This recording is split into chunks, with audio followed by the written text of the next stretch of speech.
Ես իրեն համարում եմ կոռուպցիայի Էյնշտեյն։ Ռոբերտ Քոչարյանն այս գնահատականը Նիկոլ Փաշինյանին է տալիս, երբ խոսում է վերջին տարիներին ստեղծված հիմնադրամի ու գումարի կորստի մասին։ Ընկեր Արազատ Խանամի բանման ընտանիքների անդամներ տեղավորել այդ օֆիսում, 2 ամիս այդ փողն անհետացել։ Այս մարդը Դեվիդ Կոպերֆիլդն է։ Ալեն Սիմոնյանը հակադարձելով Քոչարյանին նրա ունեցվածքն է մատնանշում, կարծում է դեռ էլի բացահայտումներ կլինեն։ Արդարանալուն միտված հարցազրույցը, որը ինքը տվել է, իրան չի փրկելու։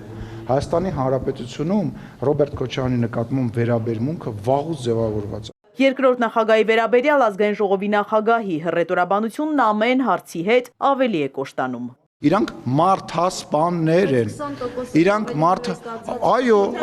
ինչ անենք, տարբեր տեղերում Հիտլերն էլ շատ բան է ստացել, տոկոս է ստացել, բայց դա չի նշանակում, որ ինքը մարդասպան չէ։ Խաղաղության պայմանագրի ու բանակցությունների վերաբերյալ ևս Սիմոնյանի եւ Քոչարյանի խոսույթները խիստ տարբեր են։ Ազգային ժողովի խոսնակը չի բացառում, որ մոտ ապագայում քննարկումները կարող են շարունակվել երկրների ղեկավարների, արտգործնախարարների ձևաչափով, իսկ Ռոբերտ Քոչարյանը հայտարարում է, խաղաղության պայմանագիր չի լինելու է ինչ-որ թուղթ Փաշինյանի մասին, թե ինչպես պետք է ինքն իր քաղաքական հեռանկարը շարունակի։ Շատ ներքաղաքական նպատակներ հետապնդող փաստաթուղթ կարող է լինել։ Որևէ լուրջ բան այստեղ մենք չենք կարող ակնկալել։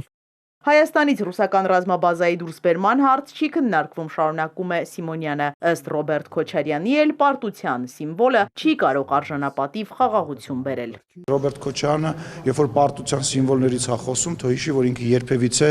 հաղթանակ չի տարել քաղաքական դաշտում, նա միշտ պարտվել է բոլոր ընտրություններում, իսկ պատերազմի դաշտում իր անձամբ իր մասնակցության հետ կապված, այո, լավ հարց տվեցիր, ասիր դու անձամբ տեսել ես Ռոբերտ Քոչարյանին պատերազմի դաշտում չի հաղթել։ Ես կարամ դրան հարցով պատասխանեմ, թեկուզ ռետորական, որ քո կողմից պատասխանի կարիք չի լինում։ Իսկ դուք տեսել եք իր մարտավարական անցած ուղին եւ այդ մարտավարական անցած ուղու ապացույցները։ Հայր Քոչարյանից հետո Սիմոնյանն անդրադառնում է որդի Քոչարյանին ու աղմկոտ միջադեպին, երբ պատգամավորները միմյանց քաշքշեցին ու հայոյեցին։ Եվ այն ինչ որ պարոն Քոչարյանի փոքր տղան իրեն թույլ է տվել, պետք է քաղաքական առնվազն հետևանք ունենա եւ ունենալու է։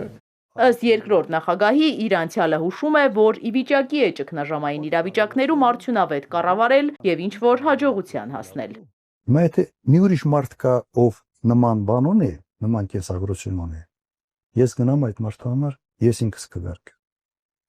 Ես ուրախ կլինեմ իմ ազատ կյանքով ապրելու։ Իսկ խորհրդարանում վարչապետին իմպիչմենտի ենթարկելու գործընթաց կա։ Միայն թե չկան անհրաժեշտ ստորագրությունները։ Ազգային ժողով է եկել նաև Հովիկ Աղազարյանի եւ Հակոբ Ասլանյանի վարչապետի թեկնածուն։ Ինչպես է Ալեն Սիմոնյանն արձագանքում Էդմոն Մարուքյանի թեկնածությանն ու անվստահության գործընթացին։ Նման process-ին որևիցե ձևով չենք վերաբերվում, չենք քննարկում, մեկ-մեկ իրար ուղարկում ենք, ժպտում ենք, ասում ենք, որ Աղազարյանի եւ